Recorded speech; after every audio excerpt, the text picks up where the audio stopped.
Welcome back. This is the Friendship Podcast. Kevin's checking in from the couch because he just got his back blown out, and he said that he just cannot sit for an hour straight. So here we are checking back in. Looks like one of the soldiers is down a little bit. Booty's hurting. Spinal cord's not all the way in alignment, and that's how we're kicking her off. Definitely needs a striker rep to come save him. Hey man, these dudes out here are packing some heat these days. Yeah. Blew his back out. Man, he got tore up.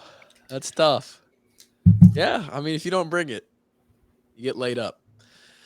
We're back for another episode. I feel like we haven't recorded in a while. It's hot as balls everywhere right now. Jesus Christ, is it ever? I mean, Drake sent us a video today of him wringing out his shirt after training, and it looked like between trainings, dude. Oh, that was just in the middle. It was in the middle. That was a shirt change. And that was like, that was the kind of sweat that you could see, like the white. You could see the salt. Yeah, there was all of the potassium in that sweat. I'm glad you're hydrated at least. You got your. I'm not. I've been cramping all day. I'm not. I don't do my, electrolytes. Is there AC in your gym? No. There isn't. I think so. Dream of it. So it's 115 outside. What is it inside the gym? Painful. It's like, is it? We don't do thermometers. We just fucking go into the sweatshop and get hurt.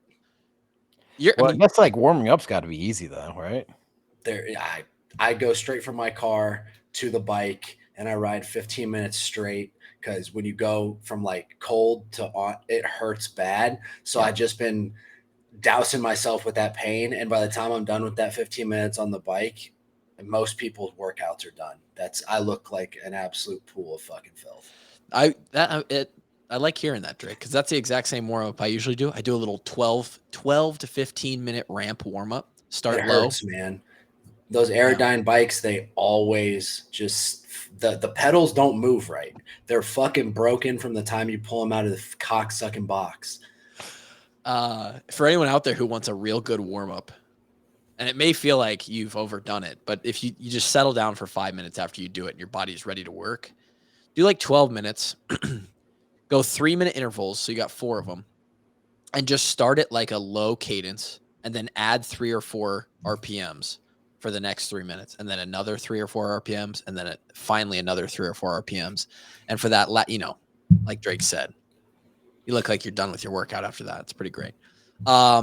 You posted something, Drake, that Phoenix was. We're on like almost day 30 of 115 plus in a row. Glad you didn't plant grass. I did plant grass. Well, not a whole lawn worth. Right. Definitely an expensive fucking lot's worth, though. Be so much water. It's the water. Is it still alive? About 65% of the yard looks really good, and 35% I can't do anything about. I overwater it. I put the fertilizer down. I just cannot keep part of it alive. It's just too hot, too dry. The soil sucks too bad. We're not talking about Iowa farmland. We're talking about the side of a fucking rock in the middle of the desert. Yeah. Grass ain't meant to grow out there, man. It's ridiculous, mate. I've spent so much money on trying to have green grass that I don't even care anymore. You're sucking off lawn experts trying to get a good looking homestead. I just don't even care anymore. It's like I hate myself. It's tough. Kev, assuming that Drake's intro wasn't 100% accurate, why is your back spasming? Man, I think I just got old. Yeah, something. I've been dealing with back issues like on and off for a better part of like a year now. It feels like every 2 or 3 months, I just get one that lays me up pretty bad. And so Monday I did a pretty good lower body day, and felt a little tight afterwards. tried to work it out, do some stretching. I go to bed Monday night, wake up Tuesday morning, I'm stiff as a board. Wedding dick. I could not. Yeah, but yeah. I could not sympathize, empathize with you more, Kevin, because when I blew my back out lifting 2 months ago, Sitting on cocks. that bar bent me over worse than, yeah. I still today, I just came home we drove to the lake and back this past 5 days, sitting in a car for 5 hours. I'm basically paralyzed. Yeah, dude. Honestly, it might be that I just sit too much. Like I spend a lot of time in the car. Could be. And that just tightens up your hip flexors, puts a lot of stress on your lower back. So that, you add in the, stress that you put on from training. And it's just a bad equation for your lower back. You got to hop out on 80 there and just start doing every 15 minutes, do a quick set of 10 squats on the side of the road. Yeah, no shit. There's Kevin. Yeah. Hey, there's Kevin Ward. He's doing his squats. But yeah, right now, honestly, I think I'd be better suited to do a back workout right now than just sitting in a chair for an hour. Sitting in a chair sounds like actual torture for me right now. I try not to sit. I'm standing. I think sitting is horrible for you. Say it's if I had like a desk job, I would definitely get a standing desk. That's what I've got right now. Standing here as we speak. Well, were you about to say sitting's the new smoking? That's what I think 5 or so years ago, the articles started coming out saying sitting is the new smoking. I don't believe that, by the way. I would, if you're going to choose to sit a bunch or smoke a bunch of cigarettes, I would definitely say don't smoke the cigarette. Why not just do both? Sit a bunch and smoke cigarettes. Yeah, and then just start getting trashed every night. Maybe do some illicit drug. Just go all the way, right? Move as little as you possibly can. Yep. And while you're stationary, and get as fucked up as possible. While you're stationary, go through as many packs of cigarettes and ingest as much deep fried food as possible. And just let's make you an experiment. I think they already have that. It's called My 600-Pound Life. And I think there's a lot of them going around. I see a few of those people living that experiment out all the time. It's really sad. But we're glad everybody's here. That's a nice 8.5, 9 minute intro of getting us back. I don't remember the last time we recorded. I guess it would have been with Coach a week and a half ago, 10 days ago. Which you guys actually are going to hear Thursday, because tonight's episode is going to contain some relevant information, some time sensitive, some stuff that came out today. We have some Big Ten media days stuff going on, some Harbaugh in the news, some PJ What Fleck. that fucking dork do? Some PJ Fleck in the news. And yeah, but first what we're going to do is we're going to bring Grant in. Hey, Grant. Hello. Nice to show up on time today, G-Bone. What? It's nice of you to show up on time tonight. Yeah, find worth the internet some days. It is tough, that Colorado internet you got out there. We did some reviews of Back Pocket drinks last time, and I think Drake drank all his. I'm assuming that Kevin's are all gone by now. I'm saving all of mine for the podcast. If you guys want to indulge, you can go grab this one if you still have it. But you definitely should have told me before I sat my ass down, but I am not getting up right now. I'm going to try the Tipsy in Tijuana Mexican lager. Tijuana. Shout out Brandon Moreno. Sounds, to be honest, horrible. It's not horrible. Do you like Dos Equis? That's a Mexican lager. Can't say I've ever had a Dos Equis. That's a shame.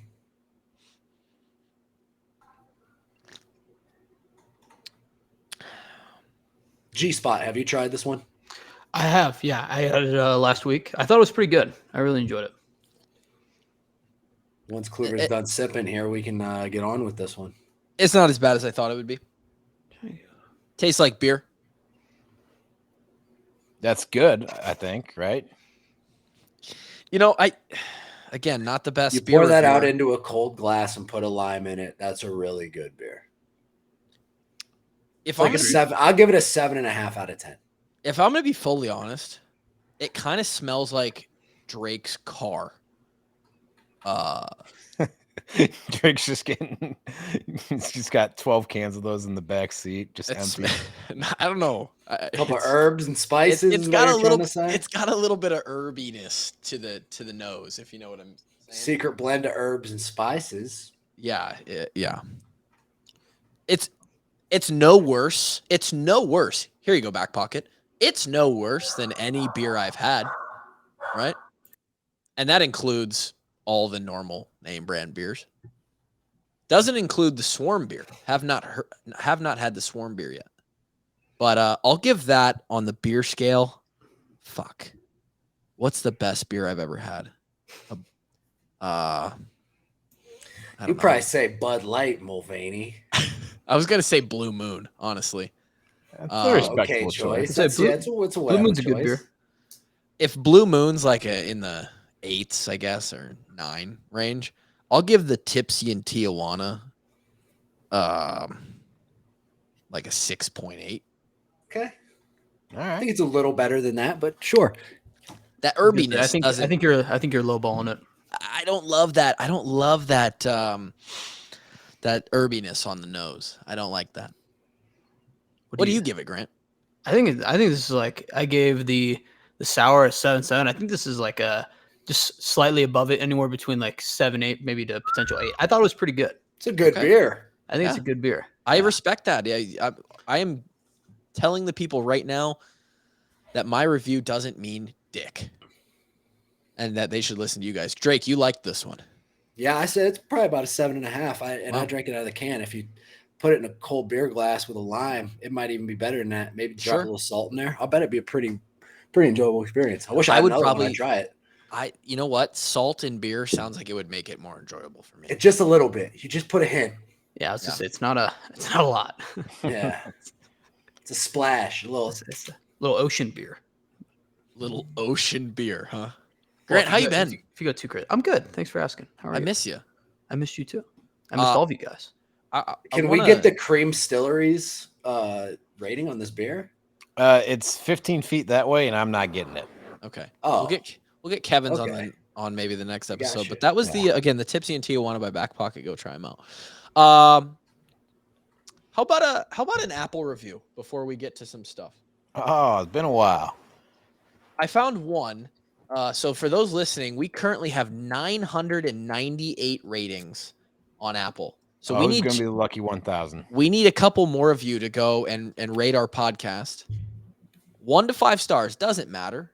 We love 5-star reviews though.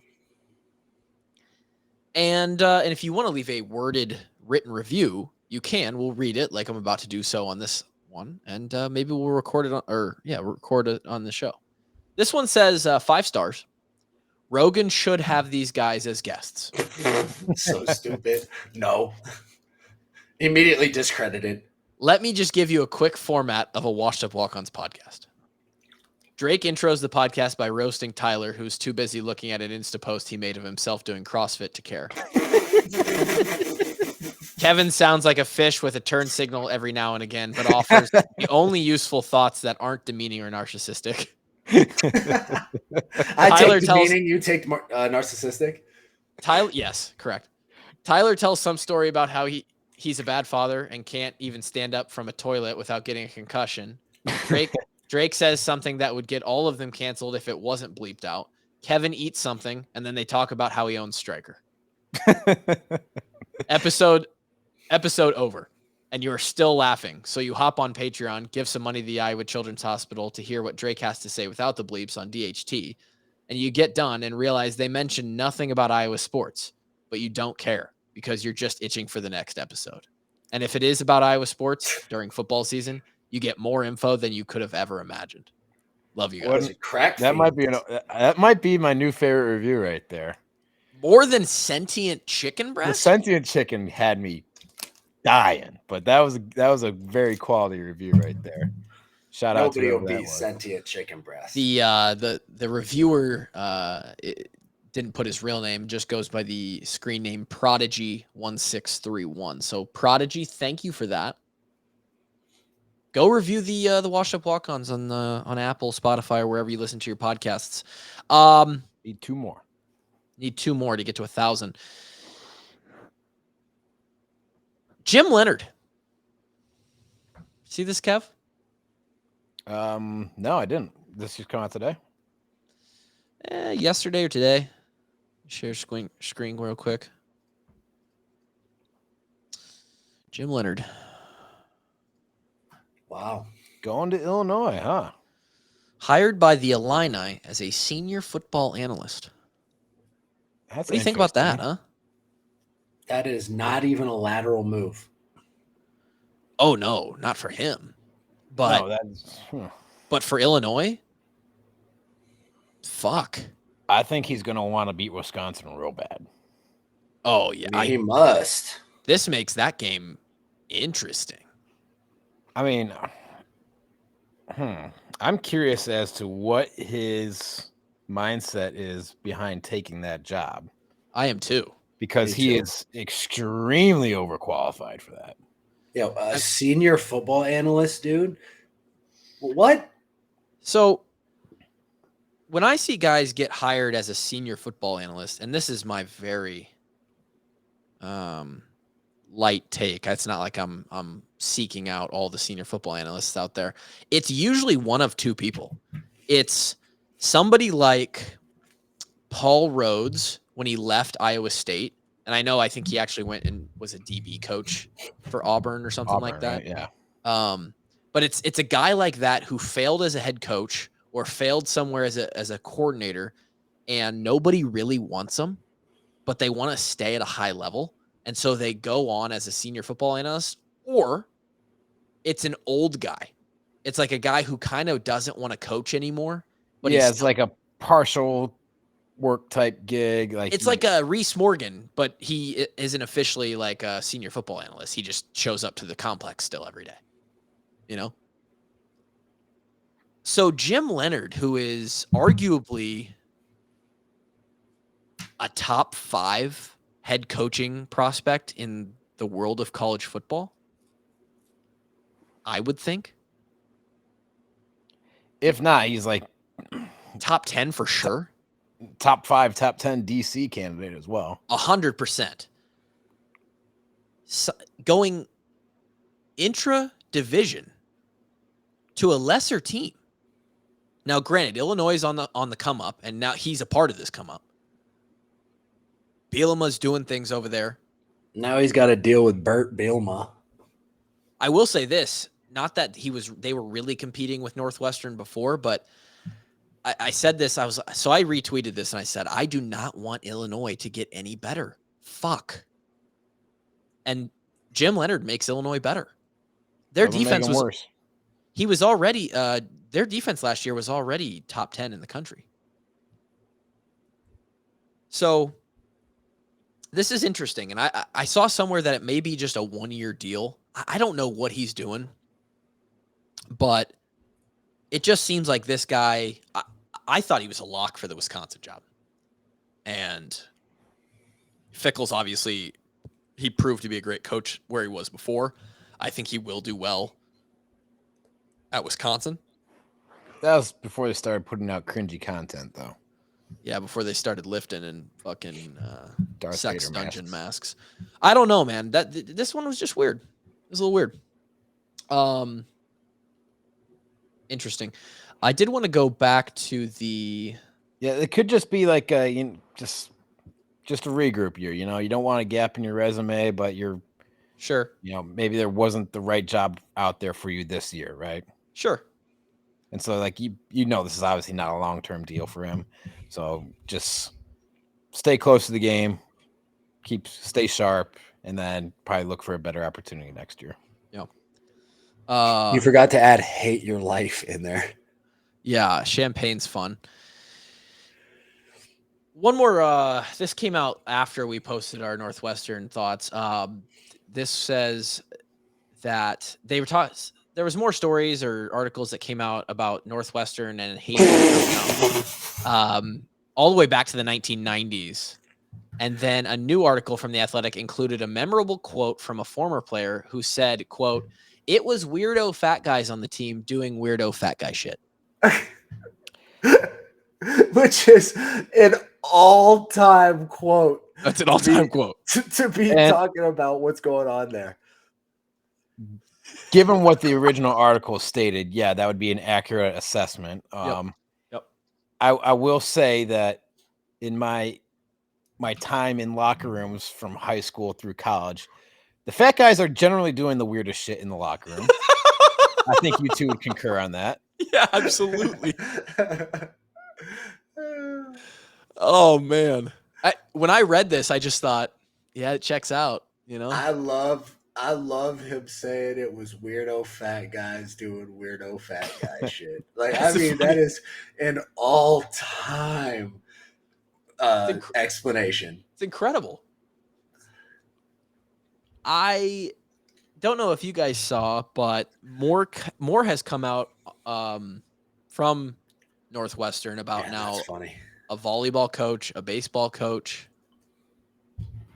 more athletes speaking up over there. And we're going to get to PJ Fleck here in a second. I wouldn't say parallel, but sort of in the similar vibe to it. There's players speaking up at different places around the country. This was the thought that I had when the Iowa stuff happened in 2020. I truly believe with how volatile social media is nowadays,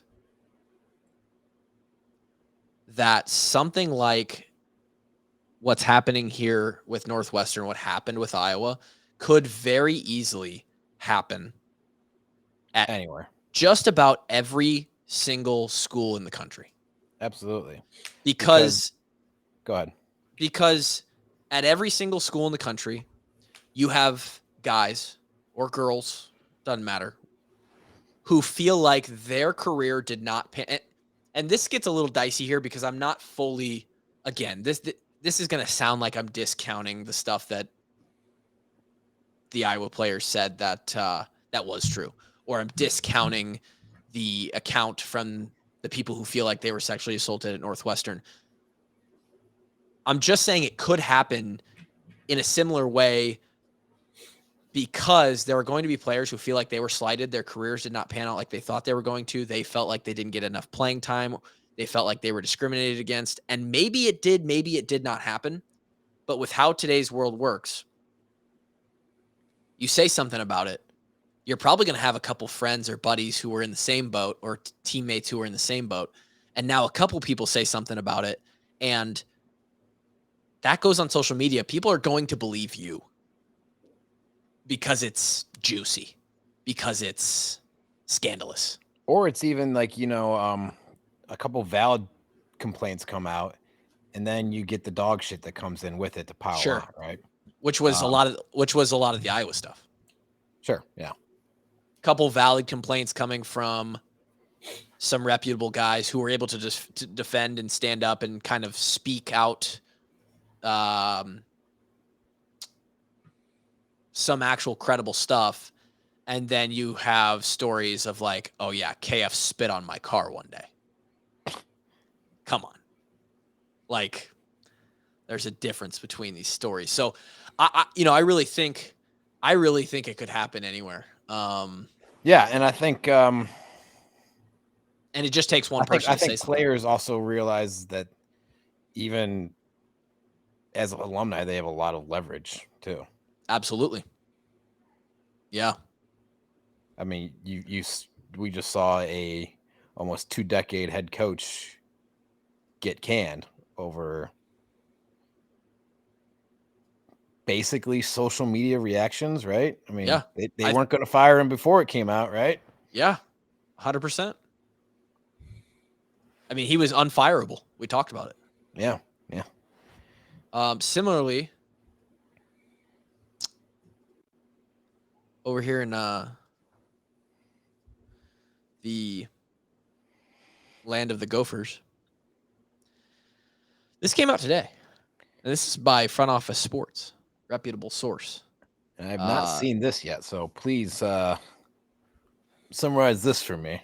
Well, here the tweet says Minnesota football players described the culture under PJ Fleck as toxic since his arrival in 2017. Now, your initial reaction to that is like, well, could have guessed that one, right? Like, but yeah, this he's a goes, weirdo. This goes a little bit deeper. The term cult was used by players who also recall the quote Fleck bank, unquote, used to avoid punishment for positive drug tests and rule violations.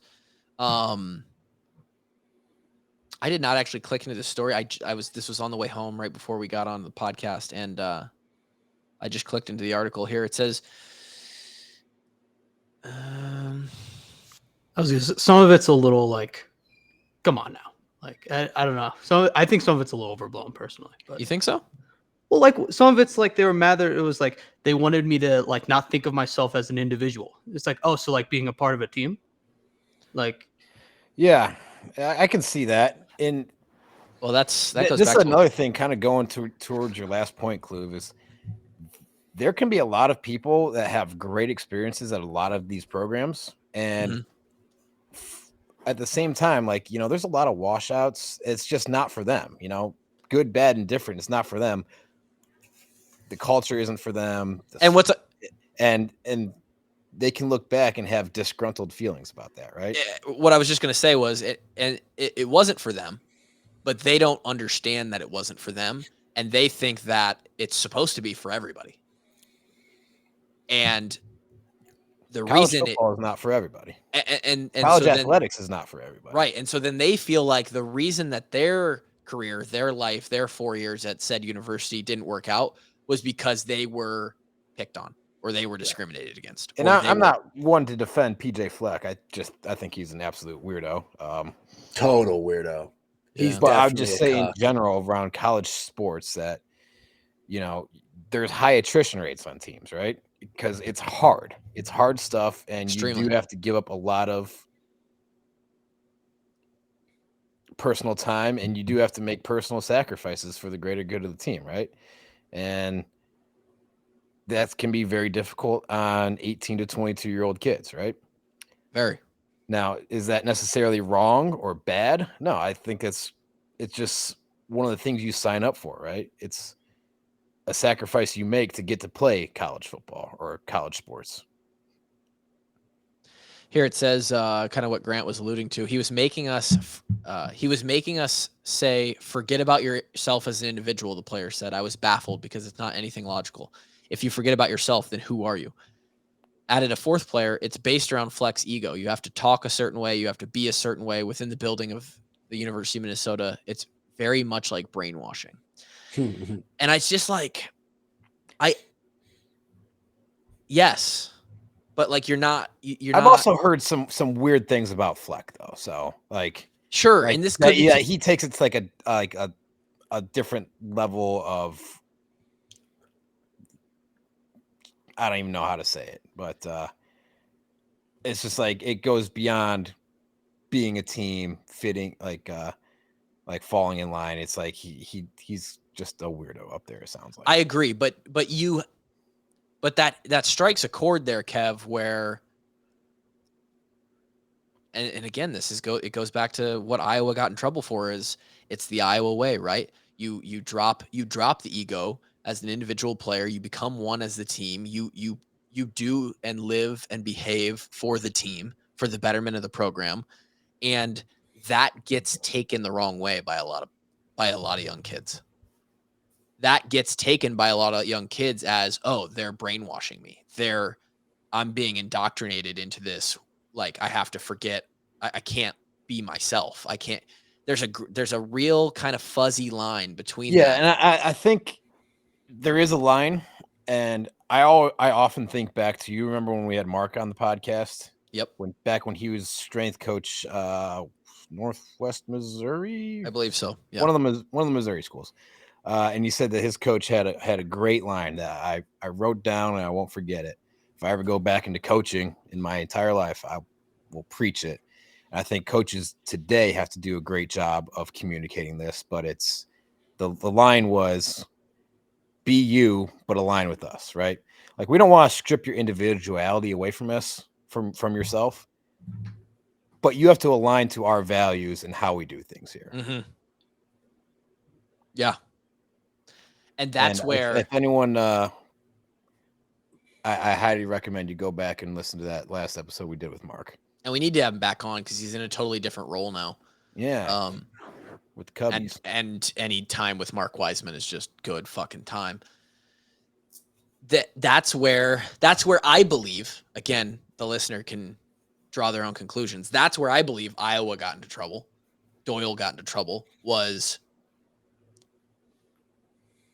he took that align with us so far in a controlling way, so over the top, probably more than it needed to be at times. Definitely was an asshole a lot of the time when unnecessary, to the point at which it felt, and there's other reasons for this I won't get into, but it felt like to some guys that they were being singled out. Now, they drew their own conclusions on why they were being singled out. I think they were wrong, but yeah, it's interesting. There was only one acceptable answer when Fleck and other staff members asked, "How are you doing?" Quote, "I'm elite." It was sickening because I wasn't okay, the first player said. I wasn't in a good mental spot. I was struggling. I was fighting every day just to get by or find hope. It's not natural to say when someone asks how you're doing to say I'm elite. Yeah. When I said, keep going. When I said I'm good, Fleck would respond with, "Oh, you're not elite?" Yeah. So that's like one of those fucking weird things that I 100% believe, because I've heard from firsthand accounts that he's a fucking weirdo. Yeah. He is weird. And like that has nothing to do with team culture, right? You should be able to go to your coaches and like, "Hey, I'm struggling right now. Absolutely. I need to talk to someone. I need help." And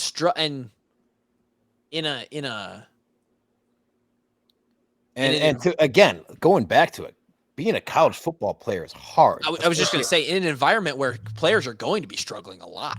As an 18 and 19-year-old kid, you're adjusting to college. You're on your own for the first time, away from your parents, plus the demands of a damn near professional level of athletics. It's a tough thing. I can promise you, I was not doing elite 24/7. I was so far from elite. Drake was fellas. very not elite. There was a lot of times where we were not doing elite, bro.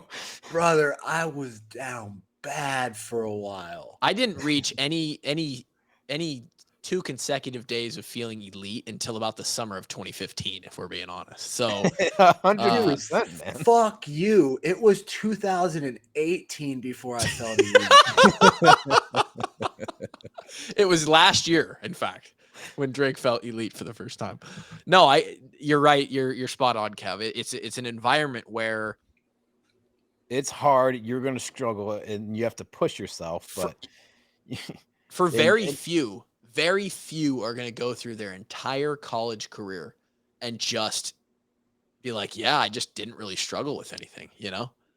Nah, that's zero people are going to make it. Whether that be football, whether that just be life in general, like homesick, being homesick too. Yeah, that happens to almost everybody.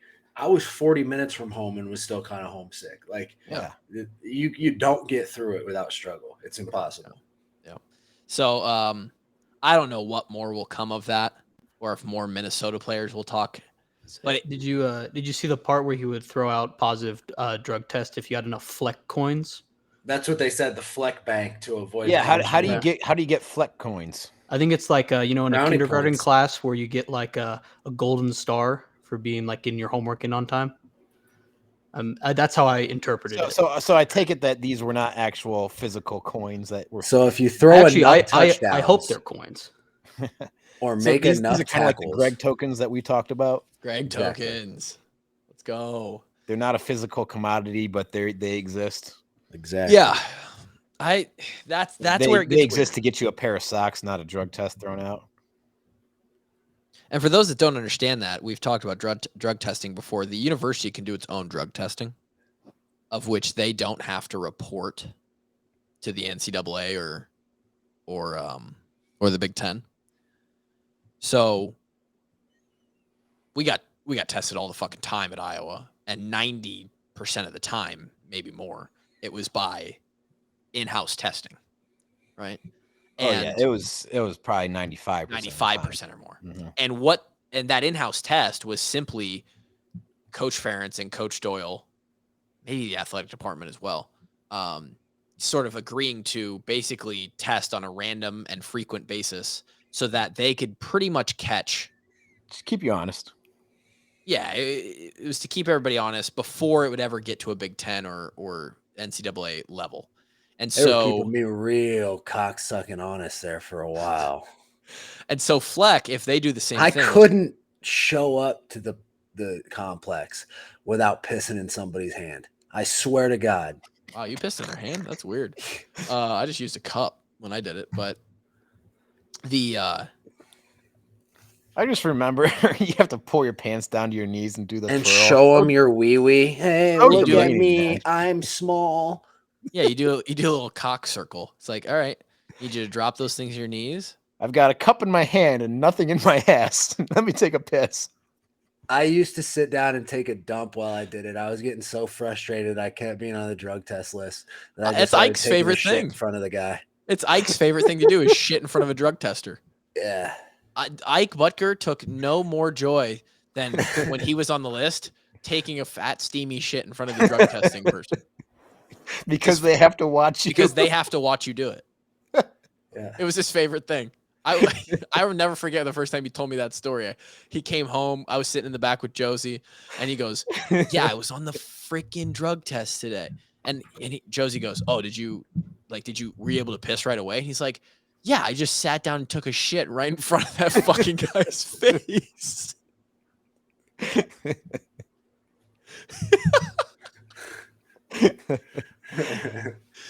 Oh man. Yeah, that's wild. Works.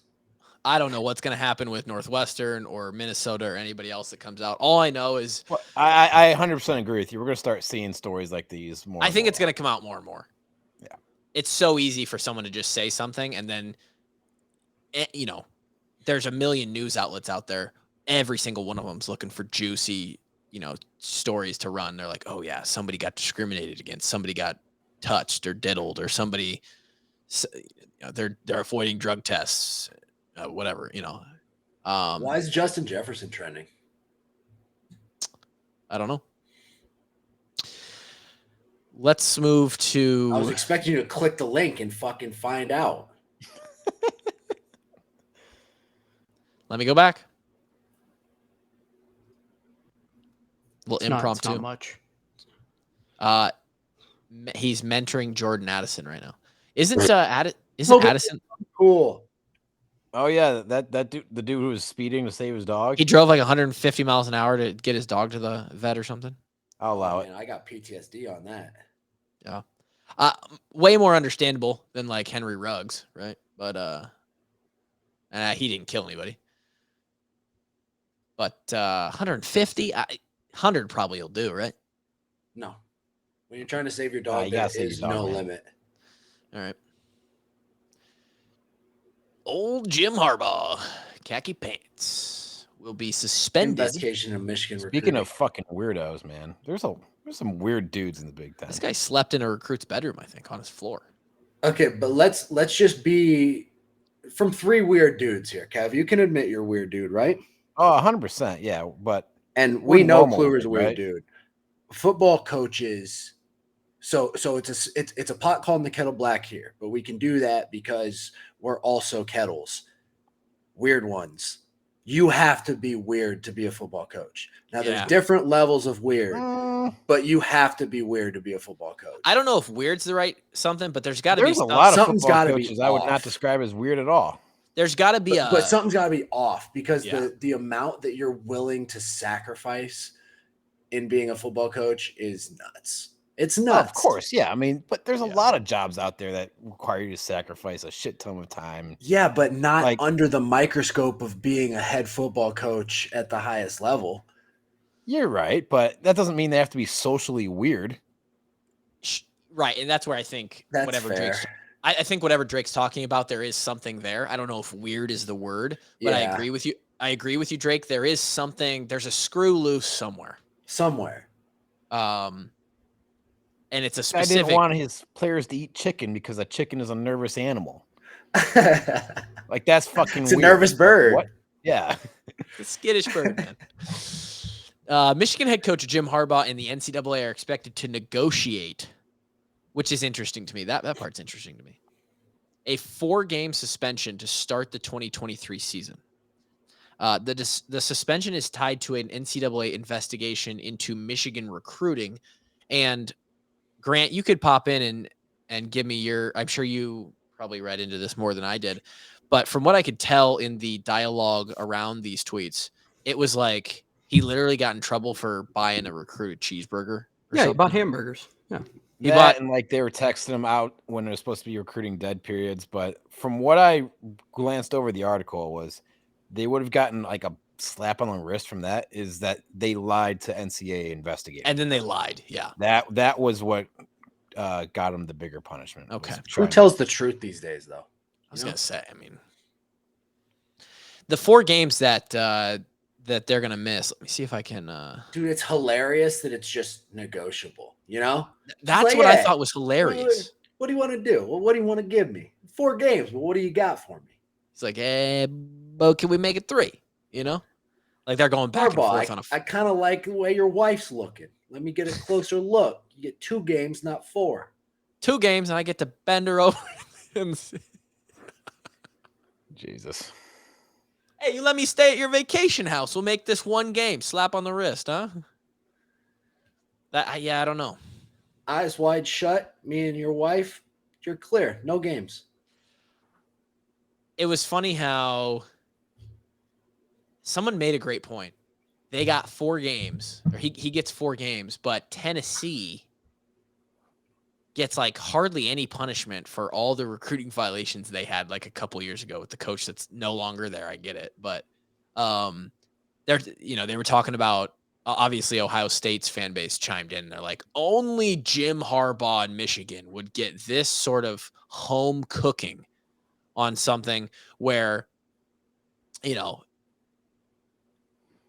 or maybe Michigan was saying that. Michigan was like, only we would get a 4-game suspension when Ohio State, they were covering up like domestic disputes and they didn't get as much as this. Or the crime fitting the punishment is often very random. It seems like. But this is like something that is like directly in the NCAA's purview. Like, Sure. Like the situation with the Ohio State assistant. Like, I don't exactly know, but it doesn't really feel like something the NCAA has jurisdiction over. Right. Versus like it was set up literally to regulate intercollegiate sports, recruiting being a big factor in that. No, that makes sense. It was Big Ten Media Day today for the boys. Dude, I thought it was pretty cool that Cooper got to go, man. 3 juniors, actually. Josie was the first ever. I remember that was a big deal. Wait. In what world is Koopa Jr.? He redshirted and he played 3 years. Oh, I guess like junior by eligibility or junior by like tenure. I was thinking eligibility. I mean, technically he has, I think, 3 more years. Yeah. But I just see him as such a young guy still. Well, you look at his face and it's like, this kid is 12. I Jay like his Higgins gray He's gonna suit, have man. 12 Looking mil in the dapper. bank after the draft next year. What? Nothing. He said he's going to have about 12 mil in the bank after the draft next year. Oh, he absolutely will. He absolutely will. Preseason pick for Defensive Player of the Year in the Big Ten, by the way. Swear? Yeah. How about that, dude? What does that feel like, man? Just a kid from OBGYN, Iowa, is the leader in the clubhouse right now? Golly, that's got to be cool. I always thought preseason awards are the single dumbest thing ever. They are. They are, but you're so hyped for your season already, and then it just gives you more to be hyped about, Like for him, he's like, yeah, dude, like the season's coming up. I'm the lead guy in the clubhouse. Like now it's time to go prove it. Just give me hype. Sure, whatever. Yeah. I think the most impressive thing about Coop is the way his teammates and coaches talk about him, in my opinion. When you have an assistant coach calling you now, Kinnick, that is actually insane. It's extraordinary. That first night when we did the interview with Lon and those guys, and they were literally like, yeah, he's magical. Like he has superpowers. It's just the only person that we ever talked about like that kind of was CJ. It's like, I don't know. For a while, I thought Desmond had superpowers. Desmond was on some other shit in 2015 for sure. KF was there, obviously. They fly that private jet over there. Must be nice. They asked about Cade. He said, Cade is such a quality person. First of all, he's a strong leader. We were believers just watching him throughout the season on crossover film. But as you know, when you're on the field with a guy, you get a whole different feeling. And we're glad he's with us. People are pretty hyped about that quote. Then he quote tweeted that on Twitter and said, couldn't be happier to be a Hawkeye. Truly honored to be a piece of such a great program and play for such a great man. Go Hawks. Get me fired up now. It would be so cool to be the Hawks quarterback, man. Wouldn't be bad, It'd be really cool. Yeah, there's him getting preseason honors. It's KF was asked. I think the old fan base is starting to get fired up again for the season. I think it hit me today. Today was the day it felt like, okay, the right around the corner, boys. Yeah. Snowball has started to roll. Exciting also that KF was asked about, I don't even know if he was asked. He might have just said this openly. The biggest difference from this year's team to last year's team is going to be the maturity of the offensive line. If you remember last year, he was not shy. I don't know about shy is the right word, but he didn't hold back when he talked about the offensive line being a point of concern going into the season. Mm-hmm. And it very much so ended up being a concern every single game for the Hawks last year. And with him, and KF doesn't bullshit. And for him to say that the maturity of the offensive line will be by far the greatest difference, what did he say? Maybe their biggest improvement, I think was the words. Yeah, I hope in maturity comes with improved on the field performance, because they were young, right? Sure. I had a staff member tell me that nobody knows it, but we've got 4 NFL offensive linemen on this team. Talking about last year's team. Yeah, this was said to me last year, and he's like, but they're just young. Yeah, I get it. And well, and with that, we actually get the depth charts. So this is, they came out with depth charts, and I think they always put these out. They never put too much emphasis into the depth charts over there in Iowa City. But this is what you're D-line, man. This is what you're looking at for defense. And boys, let me tell you what, I couldn't ask for more. We'll talk about that offensive line here in a second. But look at this defense. I'm trying to find a weak spot in this defense. I just don't see it. Can't. My only question would be, how are Jay Higgins and Kyler Fisher going to fare as a second level compared to Sebastian Castro was young. I guess it says he's a senior. He hasn't been all that consistent. I would say that our linebacking core has a lot to prove this year. I like the way, for the most part, that Sebastian Castro played last year in that. I don't dislike the way he plays. I just think towards he's the end been of the year. inconsistent. And I would expect Nick Jackson to be one of the inside backers between him and Higgins. That would probably be my expectation coming. So you think he's going to replace Kyler?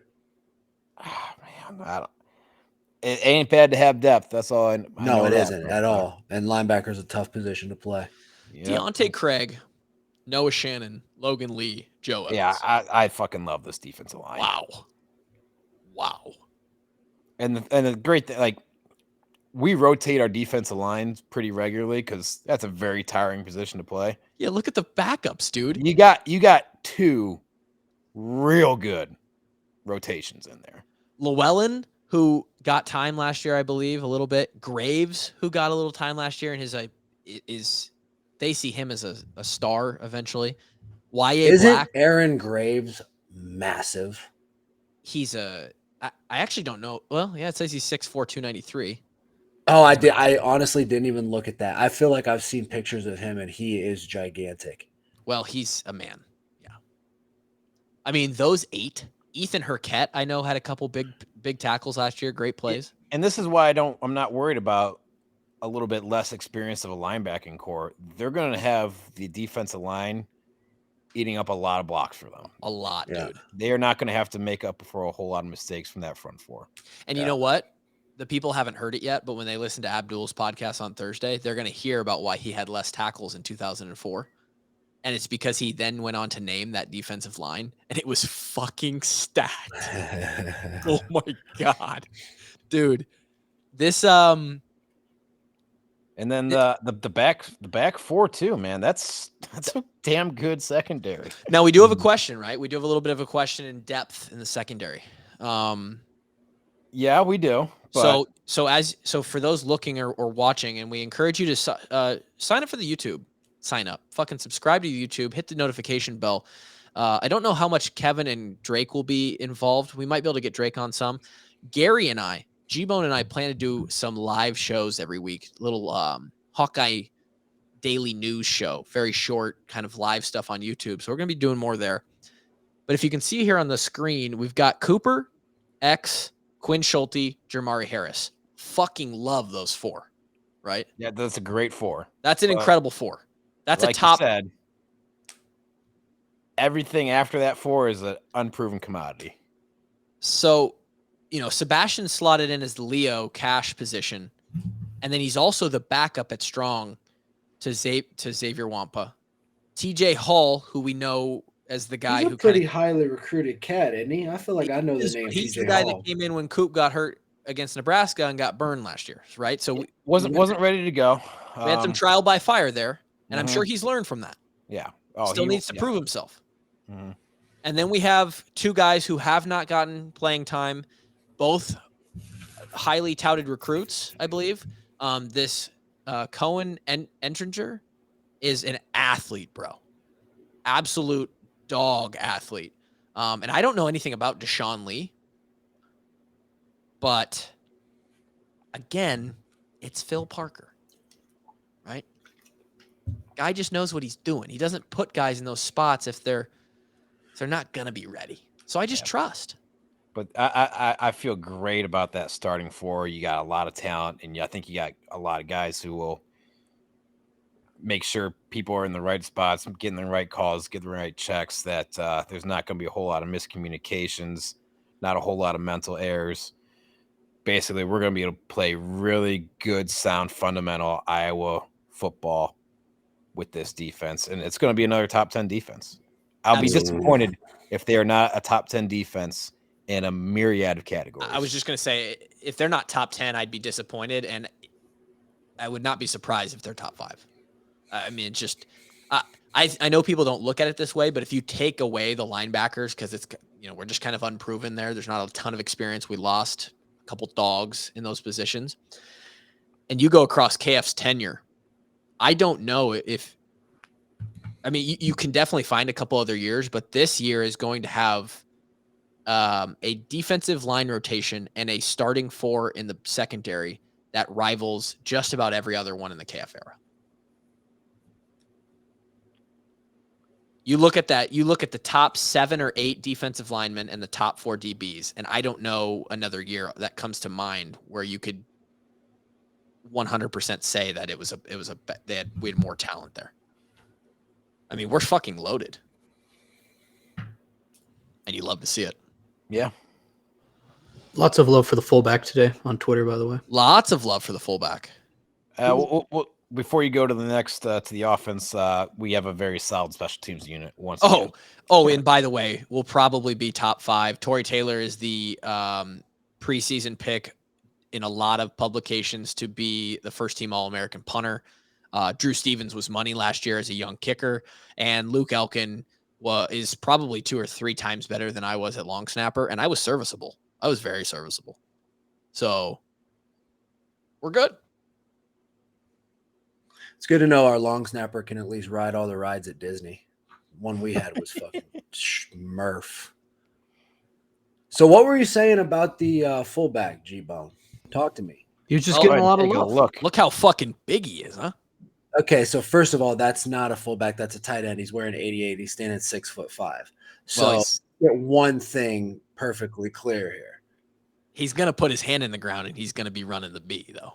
Well, but if I was 6'5", they'd be saying George who? You're probably right. This is Hayden Large. He is from Dordt University. And he is large. And he's Also, 6'5", lives up to the 250. name. Grant, could you possibly see if he has And he an played Instagram? for the Dort Defenders. Sure did. And he grad transferred in here to play fullback for us. Sure did. Oh, talk to me dirty. Come Yeah, on, Hayden. Hey, Hayden, get gritty on him. Come on now. Yeah, show me a picture of this guy. Yeah, Grant, see if you can find that. Also, Hayden bring me up some film. I want to see him. I want to see him drop his pads because I'm 6'1.5", maybe 6'2", probably not even 6'2" though. And it was hard for me to get my pads down. Right. It's hard to get low, man. Low man wins. Love. I really do love, before we get to the thing in question, the offensive line, I really love what we've got in the running back room. Caleb Johnson, LaShawn Williams, and Jazz Patterson, man. Yeah, he's a big boy, that's for sure. He rocks a little dirty mustache in that picture. Neck up, he definitely looks like a guard. Nope. He had a good catch in the sprint. His Go ahead. arms look like he may have flipped burgers at the high school. I was gonna say probably needs to hit the weight shark. A But little bit. listen, Hayden, you've got a new fan, bub. I'm immediately a fan. Let's go run some B plays. Let's get after it. He's gonna be blocking for some talented running backs. Yeah, I love what we got going on in the running back room. Cade McNamara, quarterback. Hey, dude, take me to the promised land. Hey, hold on. Before we leave this fullback thing, though, why is there not a second fullback on the depth chart? Are they phasing him out of, or are they phasing this position out of? Grant here has pulled up for those watching a clip of Hayden Large making a play in the spring game. See it replay here in a second. Oh, yeah. Very nice. Do it, young buck. Got some hands on him. Are they trying to phase the position out? Are they saying, like, we only need one because we're barely going to use him? Hey, modernizing football, you know. Don't do that to me. Useless position, they say. Don't do that to me. Maybe they just ran out of brain dead ex linebackers. They couldn't. Too many people have been listening to the walk-ons, and they said, "Fucking nobody wants to play the position." I'm not fucking going there to play. Have you heard that fullback. Drake guy on the podcast thing? That guy He sounds says like it stinks.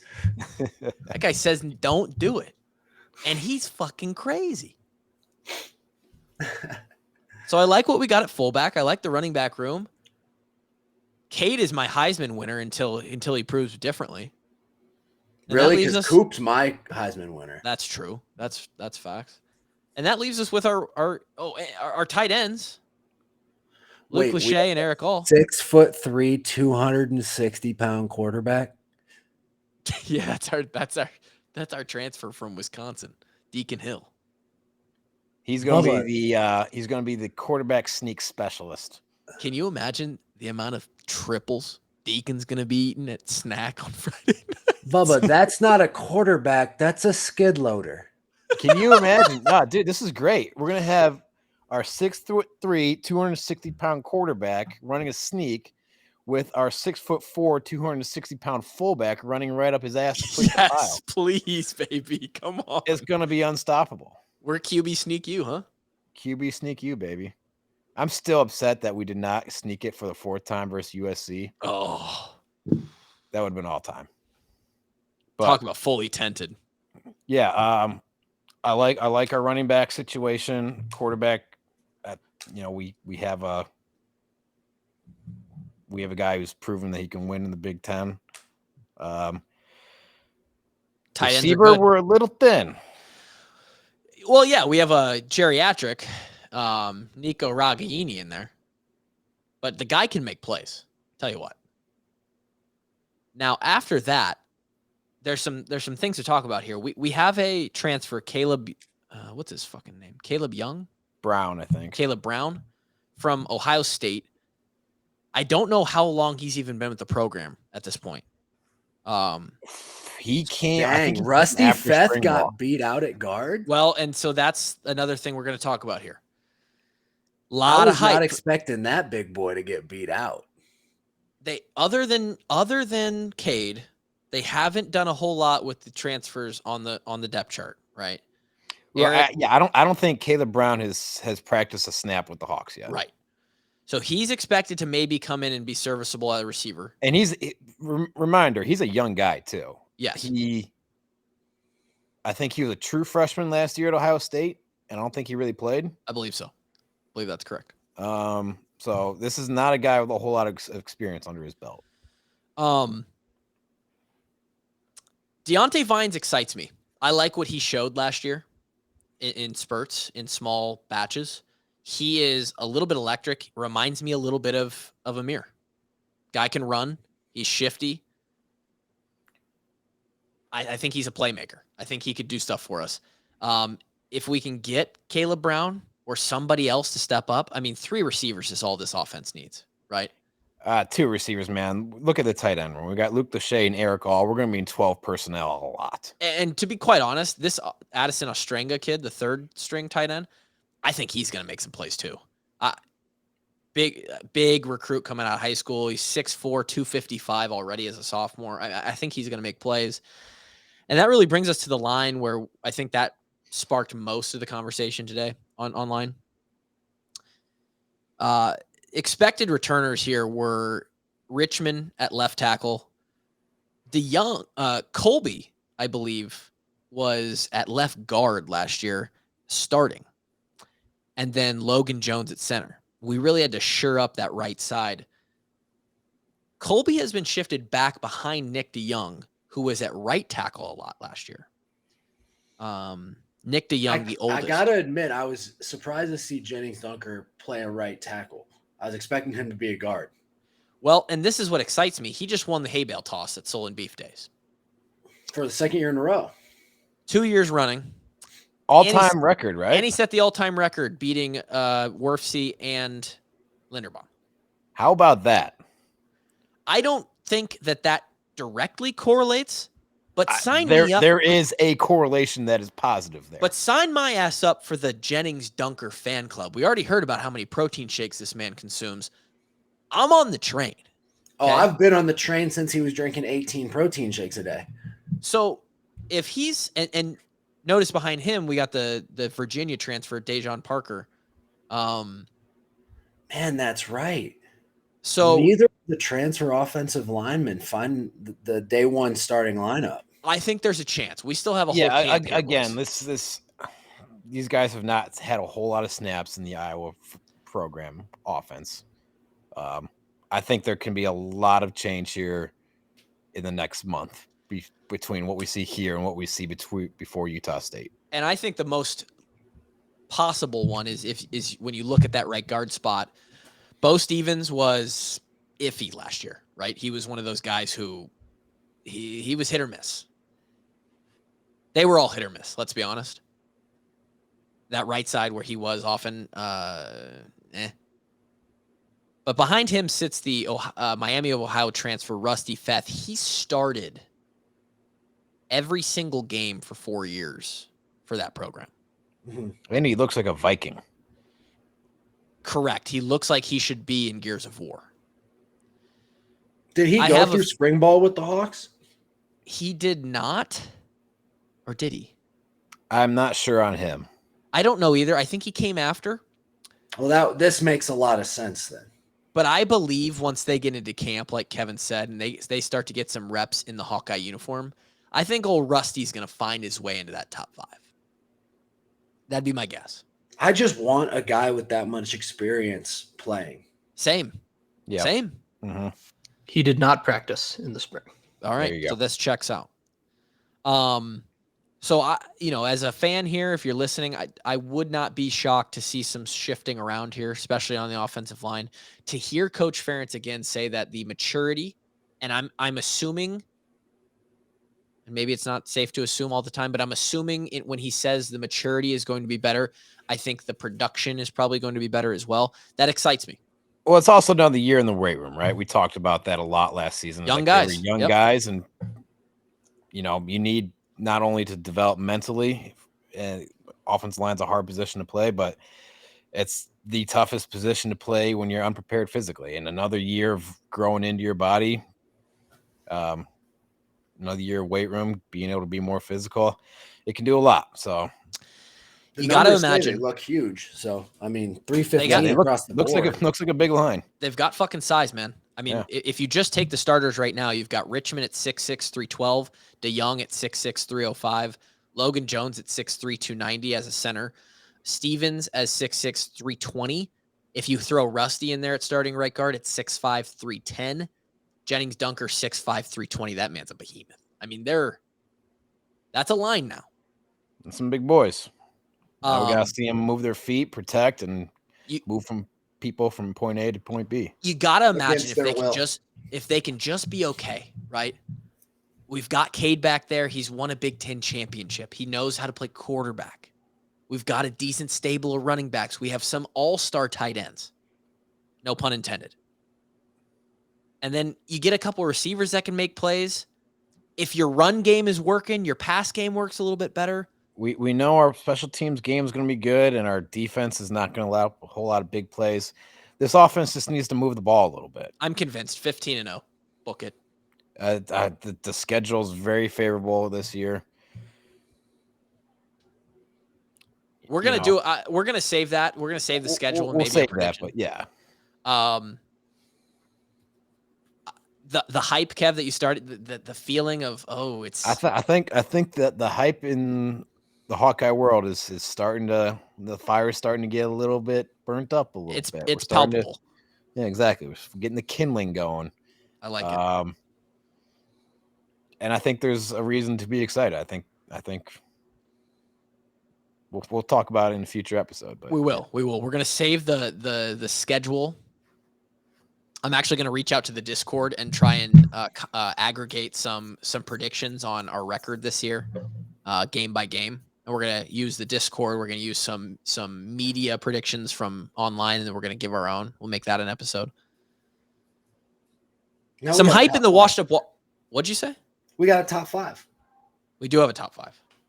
Oh, Kev, shit. did you do your top 5 or no? Nah, but I'll think about it. We could save it. We've gone for an hour and 10 minutes. No. Okay. Let's see if I pull up my.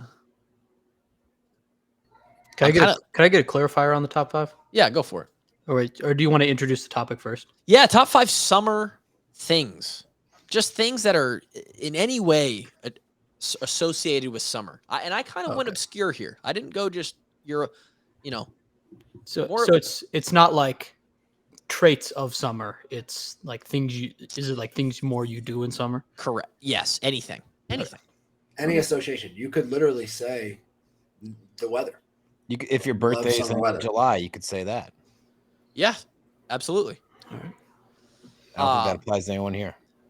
It does not to me. I don't know what. No, Grant's birthday's in March. Anybody want to kick it off with a number 5? All right. Yeah, sure. The guy who doesn't have a list. Number 5 is the amount of daylight that you get.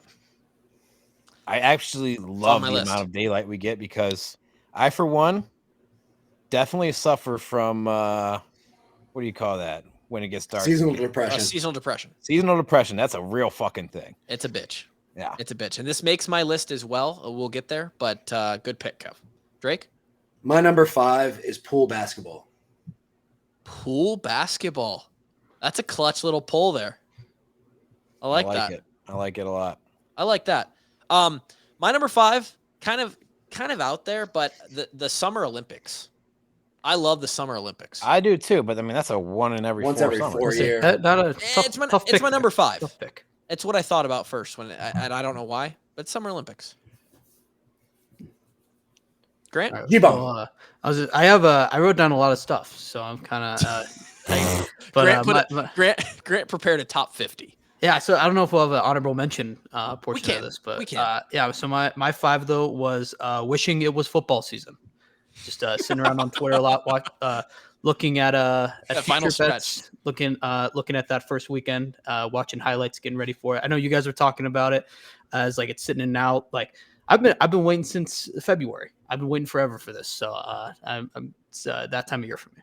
I love it. See, this is why Grant needs to be a full-time member of the podcast because he's the only one else on here that actually likes fucking football. He likes it way more than me.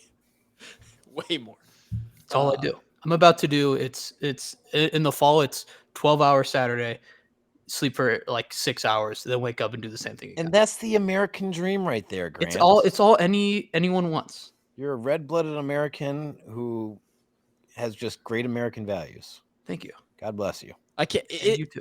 Grant, I will say before we move on to our 4s, I'm very excited to have you along for the ride during the season. I cannot wait for what you will bring in excitement and recap and all of that when football season is actually going on. Yeah, we'll see what happens. We're happy to have you. Oh, Cav, you have a number 4? Number 4, I'm going to go with the 4th of July, my favorite holiday. Wow, how did I not put that one down? I might have to, fuck it. I'm just going to. the list. I didn't think of it. Drake, what do you got? Your patriotism is in question. It is. I'm gonna go. Number 4 for me is golf. Grew up playing golf all summer, and then one of the best things in the entire world was post-workout golf in the boys in the summer at Iowa. So it's just all around a summer top 5. Yeah, I knew that was going to be on at least one of your Is that lists. still a top 5? Can you even play golf in the summer in Arizona? Yeah, my mom and I actually just went out the 4 other day a.m. while she was here. No, we played. It was like 8:45, and it was hot for sure. But she rode around the cart, and I played 9 holes, and yeah, I'm still playing. I saw it was 101 at past midnight. Anyway, like it doesn't even help. Yeah, that takes a little while for it to cool off, but overnight it'll cool off. My 4 is going to be. It doesn't require a shirt. You don't require a shirt ever in the summer, and I'm a big fan of that. This guy is just a tool all the way through his fucking bones. This just reminded me of the review that we read today. Yeah, it's a thing because it's a thing, right? I'm that guy. I don't know why I'm wearing a shirt right now. Grant? Yeah, my number 4 is outdoor concerts. This might be just Colorado because we have so many great venues for them. But I've been to a couple here in the past few weeks, and they're just always like the highlights of my summer. Get a couple drinks, great music. If the weather's perfect, it's even better. But an outdoor concert is the best. Did you make it to T Swift Eras Tour? I did not have $3,000 to spare for Taylor Swift. No. Sounds good. If you did, would you have gone? Oh yeah, why not? I've heard it's a great show. Yeah, like even then, it's just a free concert. Like Sure. she's Taylor. Like I think even if you don't like Taylor, like I mean, like Good it or not, you know the songs. good production Like, you value. can sing Good or not, you know the songs. Like you know fact. the lyrics. That reminds me of a quote I've heard or I saw on the internet. It's like everything I know about the Kardashians, I know against my will. It's similar. That checks out. Good 4s. Okay, Kev, I got a 3. Number 3, I'm gonna go with kind of along the same line, but I'm gonna go with outside drinks, drinking outside. Little deck beer. Some patio beers, getting out to the. Oh, Kevin just fucking went robot. Rest in peace to you, Kevin. Patio bears. Oh, there he is. Hey, Kev. What'd you say after patio beers? Being outside drinking, going to the brewery, going to a nice little winery, man, just drinking outside. It's fun. But it has to involve booze, huh? You fucking fiend.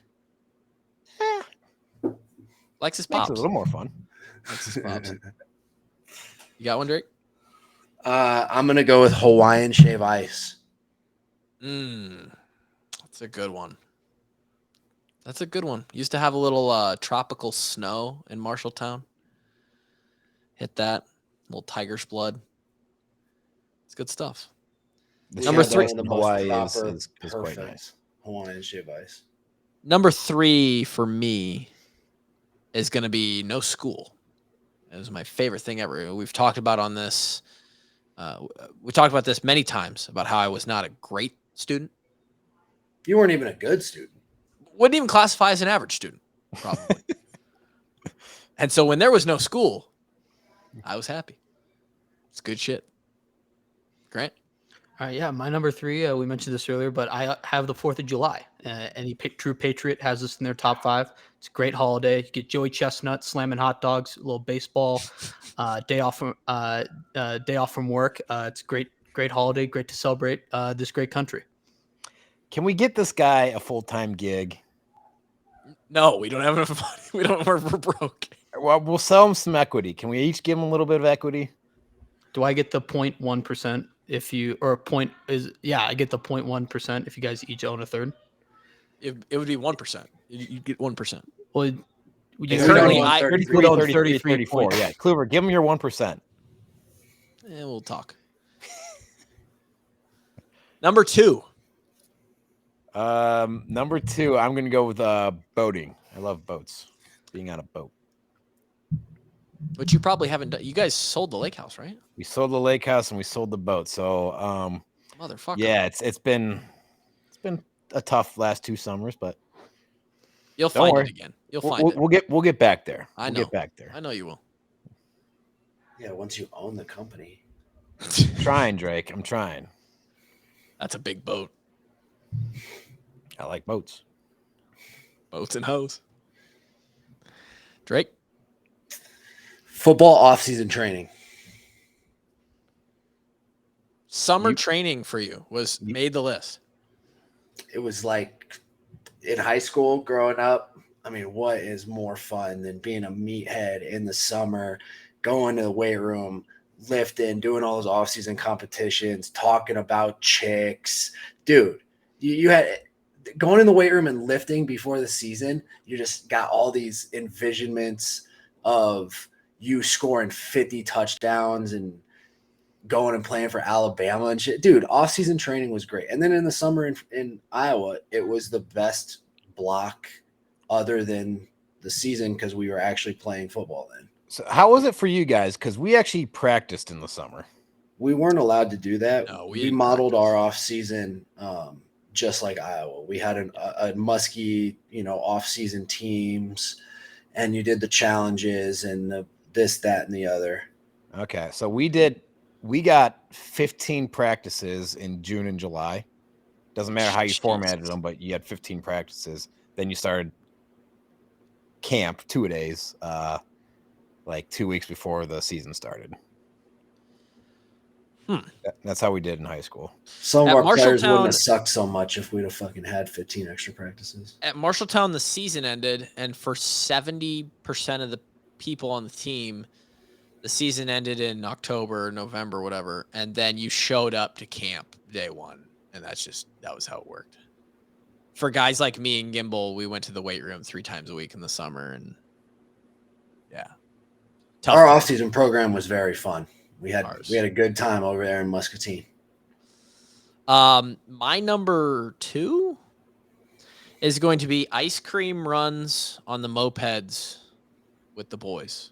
The old Dairy Queen run, or The old DQ. It could have been a Heinz. We probably weren't taking the moped to Heinz, but it could have been a Heinz. It could have been a DQ. Just give me an ice cream summer evening, that cool, crisp summer night air.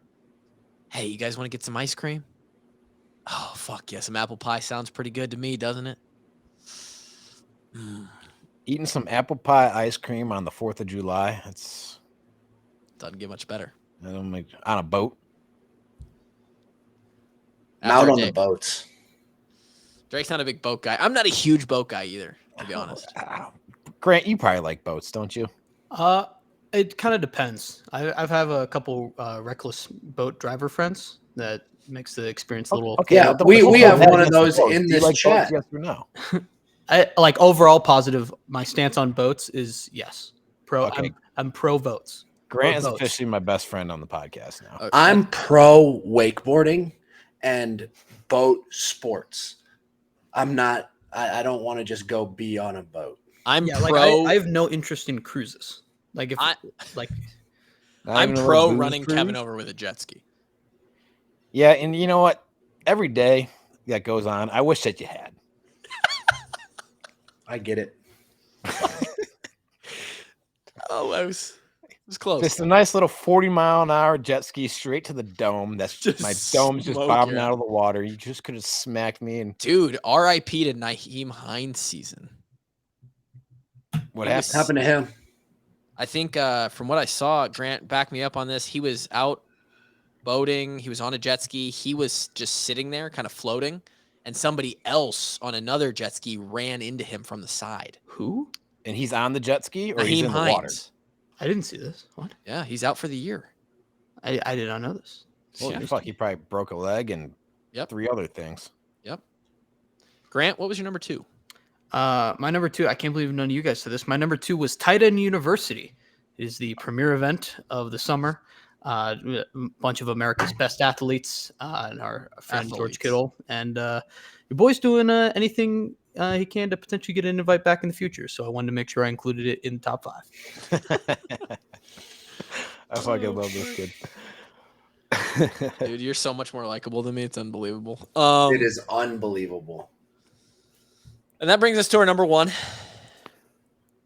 You know, as much as I love ice cream, I feel like it should have been on my list somewhere. But, you know, summer break. You can't beat summer break as a kid. No. There is absolutely nothing better. Yeah. Than, Wait. You can't, if it's just summer things, you can't just pick summer. It's from school, though. Yeah, it's summer break. Oh, okay. Man. All right. It's like, you know, last day of 3rd grade is June 3rd, and you don't have to show your ass up until August 25th. And it's awesome. It's always fuck yeah.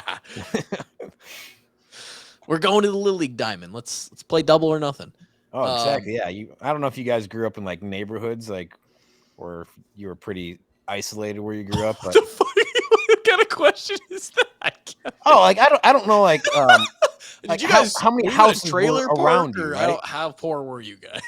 I mean, it's true. Fuck You man. could be in a rural area without. Yeah, you could be in a rural area, or you. Yeah, exactly. It just sounded funny to me. There was a shit ton of kids that were our age in our Yes. neighborhood. So Like, I you know could I always- was rich. I had neighbors. What about y'all? Fuck you guys. Did you guys have people where you grew up, or what? Oh man, Kevin got crushed on that one.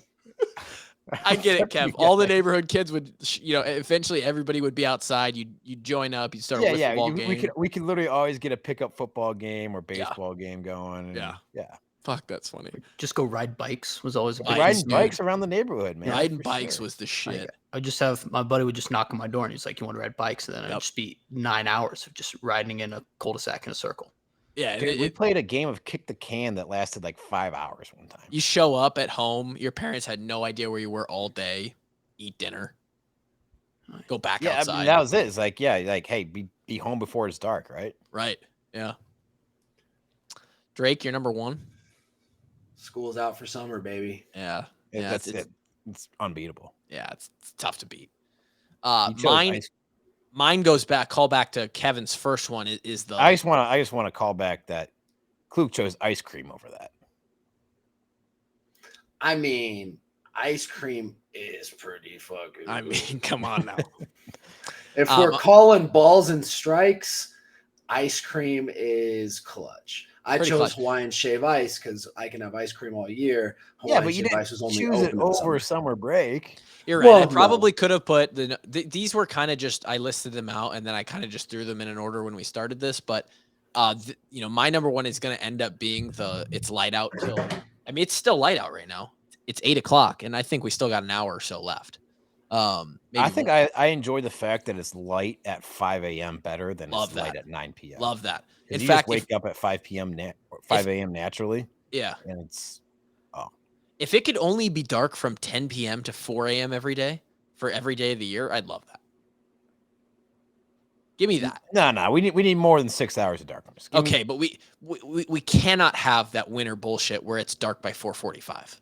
No. I would rather have 6 hours of darkness than 6 hours of light that we have like in the middle of December. Right. That shit sucks. Yeah, it's unbelievable. Talk about seasonal depression. Jesus Christ. Dude, I want to kill myself. Epstein didn't kill himself, and that's how we'll end this episode. My number one is golf with the boys. Golf makes your number one. I mean, that's a tremendous pick. Yeah, almost missed the episode, but it's the best thing. I mean, it's like when it's the middle of December, you just think about, oh, how cool would it be if I was golfing with the boys right now? Just escape life for a little bit. It's a free 4.5 hours. You just get to be outside. It's beautiful out. Awesome. Yeah. Well, there it is. Top 5 summer things. Give us your thoughts on your top 5 summer things. What did we miss? Whose list was the best around here? Speaking of lists missing, Epstein's client list still ain't out. He didn't kill himself. I knew that was coming. Incredible. We'll talk to you next time. Till then, peace.